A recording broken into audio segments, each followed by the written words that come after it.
Na letošnjem okoljskem srečanju je sodelovala vrsta strokovnjakov, predstavili so dolgo vrsto uspešnih praktičnih primerov iz slovenske gospodarske prakse. Sodelovali so tudi govorniki iz tujine. Prva govornica je bila direktorica Direktorata za okolje, Tanja Bolte na Ministrstvu za okolje, ki je povedala nekaj ukrepov, ki jih pripravljajo na ministrstvu. Na ministrstvu pripravljamo spremembo zakona o varstvu okolja, kjer želimo dolgoročno urediti celotno tok odpadkov, ne samo odpadne embalaže. Želimo tudi prenesti celotno, vse direktive, ki so bile sprejete v maju leta 2018 in s tem tudi nekako transponirati, kar je kot država članica moramo, do leta 2020 tudi te direktive v naš pravni red.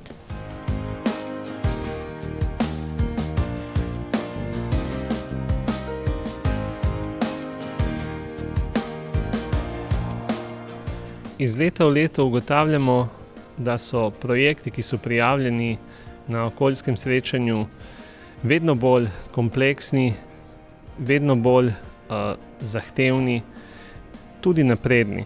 Zelo smo ponosni, da naši projekti, nagrajeni na okoljskem srečanju, so prepoznavni tudi v tujini. Pričakujemo, da bo tudi v naslednjih letih število prijav naraščalo, toda komisija se bo prilagodila in upamo, da bomo spet imeli projekte, ki bodo dosegali zelo, zelo pomembne rezultate tudi v mednarodnem okolju.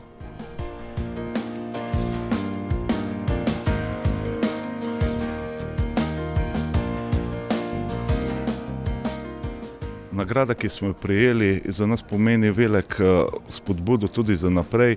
Ta izdelek mislimo v bodoče še razvijati v smislu še večje mobilnosti, to se pravi večje različnih kapacitet, različne porabe energije in različne onesnaženosti vode, tako da bo primeren za vsa okolja, za vse regije na svetu. Sama Iskra pa vso obdobje od ustanovitve dela na nekih učinkovitih metodah porabe energij, porabe virov in tudi v tem smislu nadaljujemo.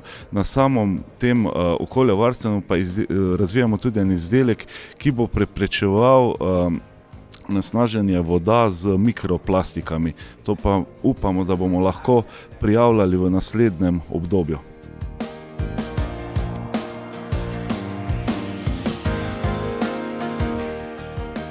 Ta nagrada pa nam kot razvojnemu podjetju zelo veliko pomeni, saj potrjuje naše prizadevanje, naš trud, ki ga vlagamo v razvoj novih rešitev in tudi v našo vero tehnologije toplotnih črpalk, ki v prihodnosti na veliko področjih zelo uporabna.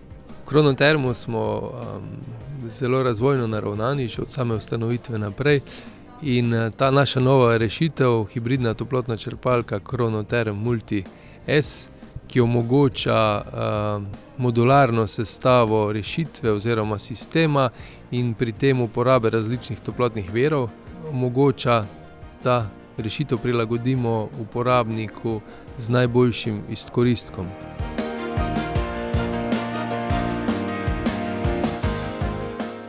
Ta nagrada nam pomeni neko priznanje za naš dolgoletni trud in vlaganja, kjer lahko rečemo, da to ni nagrada na kratek rok, ampak je nagrada za dolgoletne investicije in našo usmeritev, ki je bila vedno v to, da je naša proizvodnja čim manj obremenilna za okolje in pa da so tudi naši izdelki pakirani v embalaže, ki so manj obremenilne za okolje.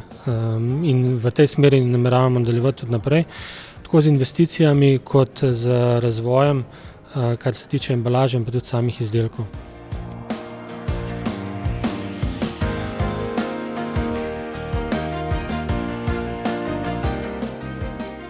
Taka nagrada nam pomeni veliko. Pravzaprav so okoljske nagrade tiste, na katere smo najbolj ponosni, ker z njimi dokazujemo naš odnos do okolja in predvsem do ljudi, ki v tem okolju živijo. Luka Koper že tradicionalno vlaga nekaj 10 milijonov evrov na leto v okoljske programe. To pomeni razvoj zelene tehnologije, razvoj zelene infrastrukture in podpora mehkih programov, družbeno odgovornih programov, med katere sodi tudi pogodba, ki je bila tudi osnova za današnjo nagrado.